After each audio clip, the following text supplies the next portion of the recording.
Welcome to Planarchy. I'm Kalin Jordan, joined as always by my co-host Katherine Tipper. And today we have a really special episode. It's our first time hosting a full panel, and we pulled together three women whose work sits right at the intersection of money, behavior, and what it takes to build financial security. So Women's Retirement Security Day is just around the corner, and we wanted to mark it with a conversation that goes beyond the talking points. So today we're joined by Tanya Temchenko, Senior People Business Partner at Janus Henderson Investors in Denver, Eunice Hadley, Manager of Business Support at Invesco in Houston, and Nashira Lynton, Founder of Renewable Wealth Therapy. Welcome to all three of you. Thank you for joining us. Thank you. Thank you for having us. Thank you. This is exciting. Hey, we're going to ask individual questions first. And so let's go with Tanya. You talked about the real cost of caregiving when we've talked to you before, not just the time, but what does it do to your financial picture? Can you walk us through what it looked like for you to do this? Yeah, I would be happy to. And again, thank you so much for having me. I do hope that some of the experiences that I went through personally and that I'm going to share will be helpful to other women going through similar experiences. You know how they say that retirement does not, you don't choose retirement, but it chooses you. I want to say that caregiving is the same. You don't choose caregiving, it chooses you. And, when it comes, it hits you with all sort of costs. It's the cost of time, it's the cost of your mental and emotional capital, and of course, it's financial costs.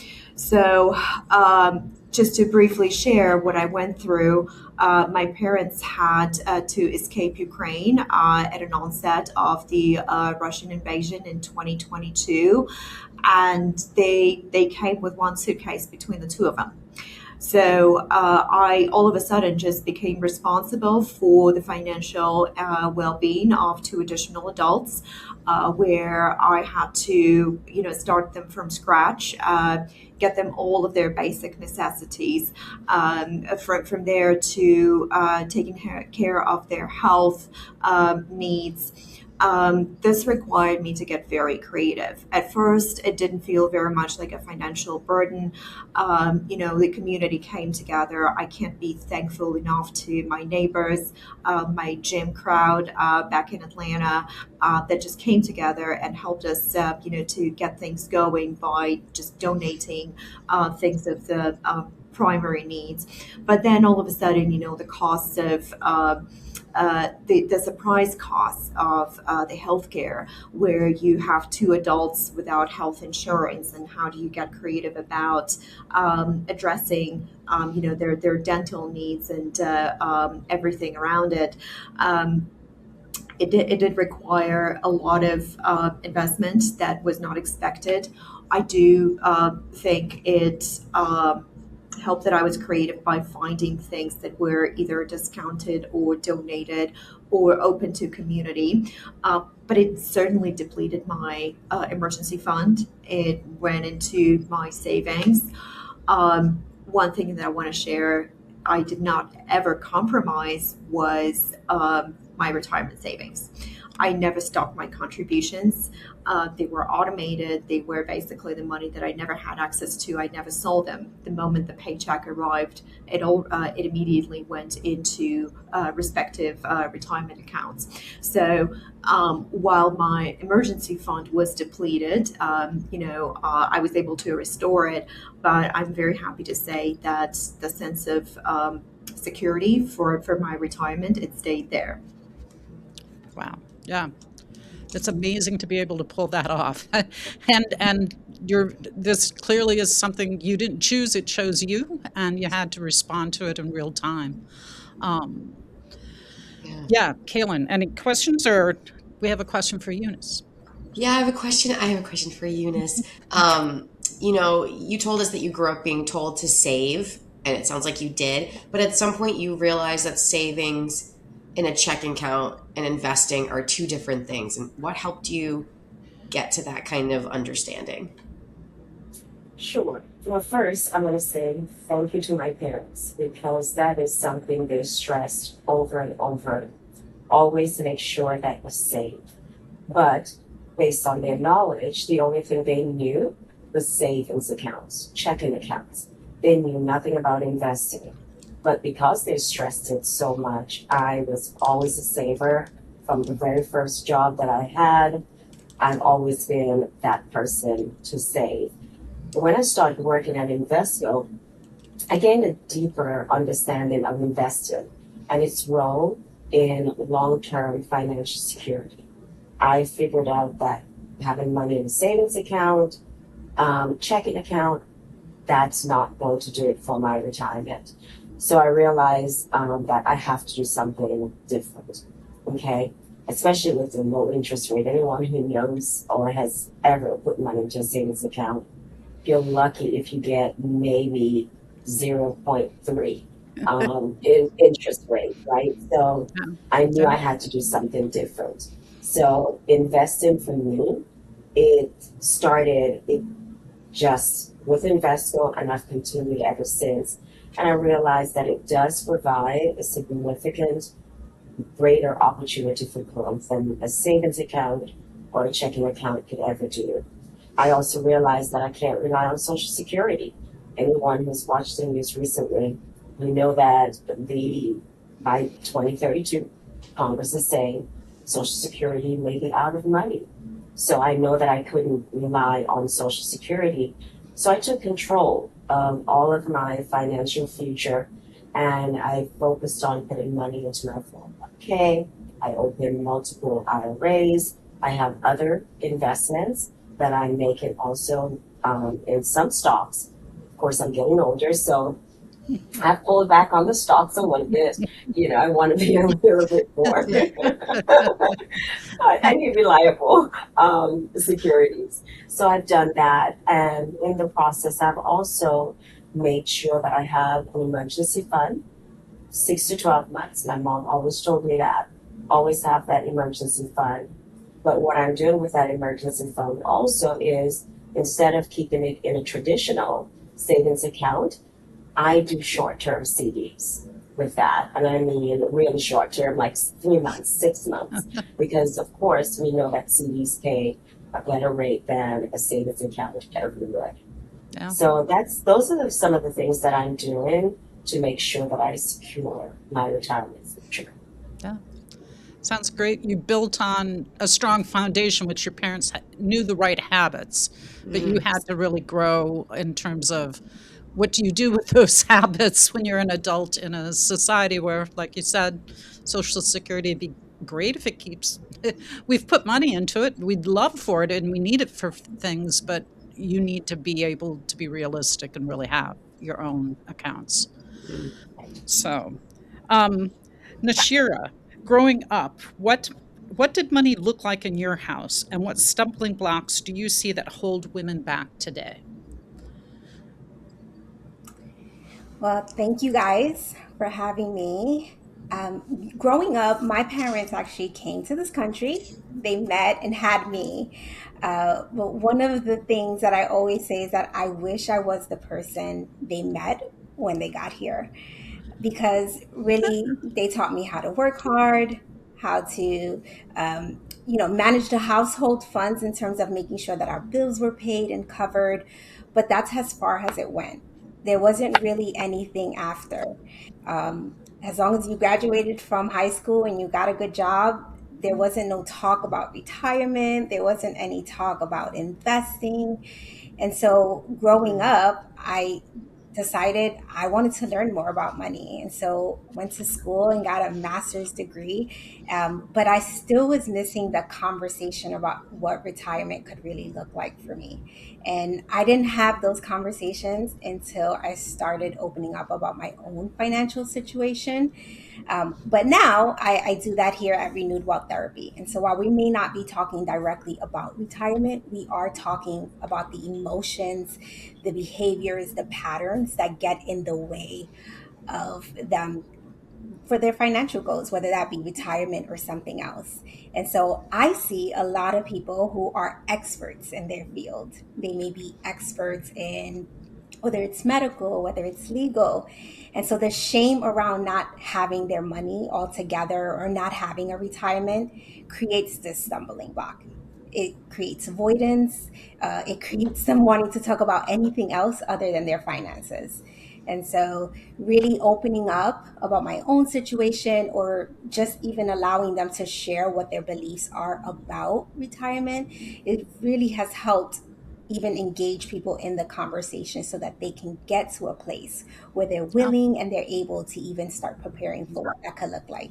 There's a lot of growth that a lot of people need to do, as you say, and some of it's actually getting vulnerable and talking out loud and realizing you need to talk and learn. Kalin, what questions do you have for the group? Yeah, I'd like to start with, we spoke to all of you beforehand, and I feel like there was a common thread that I saw, which is the influence of the women around you, your friends, your family, your colleagues. How did they shape how you think about money?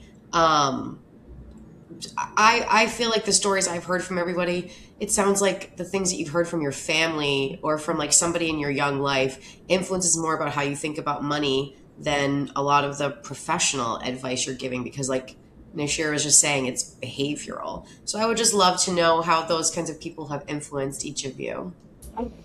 I can start. For me, when I think about the women around me, whether it's family, colleagues, friends, they've reinforced one key message, and that is that life is unpredictable. So it is really, really important to have financial independence. I know I've seen some of the women around me, events like divorce, whether it's a loss of a job or a job change, it literally completely shifts your financial reality. And that is something that I wanted to make sure that build in options. My goal is to remain totally independent financially, especially since I have two sons. And the one thing I tell them all the time is that I do not want to be a financial burden to them when I get older. I want to make sure, and that is what I'm doing right now. I am building financial stability, because one thing I've also told them is that I want to stay in my home. I don't want to go to a nursing home. I don't want to be a financial burden on them. So that's what I'm doing. And looking at the women around me when they've had loss, I made it a mission that that will not happen to me. I am going to continue to save, invest, put as much money as I can into my financial future so that I am not dependent on my sons financially. And I don't want to put them in a place where they feel like they have to take care of me. Oh, very good. Yeah. Yeah. And it's what's funny is I would say that even Tanya, you can kind of build on that kind of community thing, because you even had a gym group that helped you through a financial. When you think about the people you need your family and everything else. You actually had a gym group, so that's unexpected and kind of wonderful in terms of how a community can help you out. So. Don't know if you have more to add on that, but that's how it looks to me. And I know, yeah, I don't, Eunice, do you have anything else that was lovely. So, okay.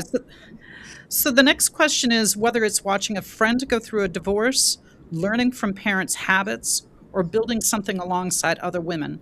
What role has community played in your own financial story? Kind of similar, but community versus family. So do any of you feel like you're in a community that's helped you too? I would just maybe go first, and I will share that the community in which I grew up taught me completely the opposite. And then, I grew up amongst the people that were not really focused on the financial security. They were relying on, social security that will kick in once, they stop working. They were not really relying on themselves. And I had to relearn things when I became an adult that self-reliance is of primary importance. Just backing up a few things that Eunice said, financial independence is so important in order to not be dependent on your loved ones, not to put that burden on them. The community that I grew up in did not really focus on that. So I had to understand that what they were focused on was not the right way, and find the right ways for myself. It's always interesting when you have to learn really look hard on the community and what their values. Though just getting here and making it work is possibly what they were really thinking about, but. And I say that because I have a German mother-in-law, and getting here and having the institutions take care of you is what she still really believes in. And it's hard to watch the shift right now where we have to look out for ourselves too. So, yeah. Coming from a Caribbean background, for us, it's all about saving. For me, community came in when I was working in corporate before my entrepreneurial journey. I had paid off $60,000 in debt as a single mom of two boys. And I really had this idea on what I wanted my financial plan to look like, when I was going to start, contributing enough to retirement. And it wasn't until a colleague, I was sharing that story with a colleague who actually opened my eyes to what was possible if I made a few changes. And I started contributing a little bit more and paying attention to that. And so it was because of a conversation. Like, you never know who you're going to sit next to when you're working. But because of that conversation and the honesty and the open availability for someone to just talk to me about what they were doing, it shifted a lot for me, especially towards just the one way that I was looking at it, the one plan that I had. And so I was thankful for that. And that really changed the game for me. Yeah, it's fun. Yeah, and talking, just sitting next to the right person in a conference can make a huge difference. And so, you want to sit next to Catherine if you go to a conference. That's what I figured out. Oh, she's the right person to sit next to. So, okay.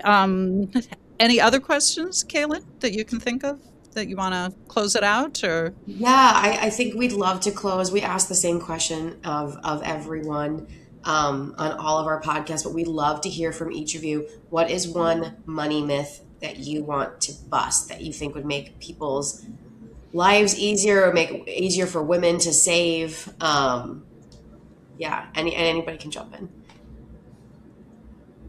It's not too late to start investing. It's never too late. Starting now is better than never starting. Yep, that's a great one. Yeah. Yeah, this is not my original idea, but this is a recurring theme that I've been hearing with some of the financial wellness podcasters, all women, and it resonates with me so well. It's about, when you get paid, pay yourself first. Our traditional approach is, once you get paid, you pay all the bills and cover all your wants, and then try to save whatever is left. The challenging approach for it is, once you get paid, pay yourself first. And pay yourself first doesn't mean go and do whatever shopping spree. It means take care of your future self. Pay your future self, put the money into your own retirement. Especially if you're able to automate that, the default outcome is building up the financial wealth. So I love this idea of paying yourself first. Oh, fantastic. Yeah, the myth really is around behavioral. So there is this common, I hear it all the time, is when I get, and you fill in the blank, like when I get higher income, when I get a few additional clients or when I get the next job, then I'll start. And I love to debunk that myth because that keeps you uncurious, right? Or you're not curious enough of what else you can do to start, whether it's retirement or start towards your financial goals. And so that would be the one for me because you can always find another way to Fantastic. do something. Yours and Eunice's really go hand in hand. And I like the whole when you start earlier and you're curious, you need to be learning earlier too. It's not just saving earlier, it's learning earlier because you don't really, most people with 401k plans, they don't understand them till they're in them. They don't understand them till they've been in them a while. So you're part of, yeah, you need to take the leap to start learning it, and as soon as possible. So okay, well, thank you so much, everyone, for stepping up and being on this podcast with us. We very much appreciate it. If you have questions for Kalin and I, easiest to get a hold of us by email at sales@hunterbenefits.com, as well as we're both on LinkedIn. And I believe all three of these ladies can be found on LinkedIn. They're very connected. So if you have specific questions, follow up or want to say, thank you, that's a great way to get a hold of everyone. So I look forward to, thank you for helping us build this Women's Retirement Security Day. It's our first one ever, and I think we're getting a lot of traction by getting a lot of people involved because it's the stories that you bring to this that really helps people stop and go, hey, I need to think about this. Do it now. So thank you very much, ladies.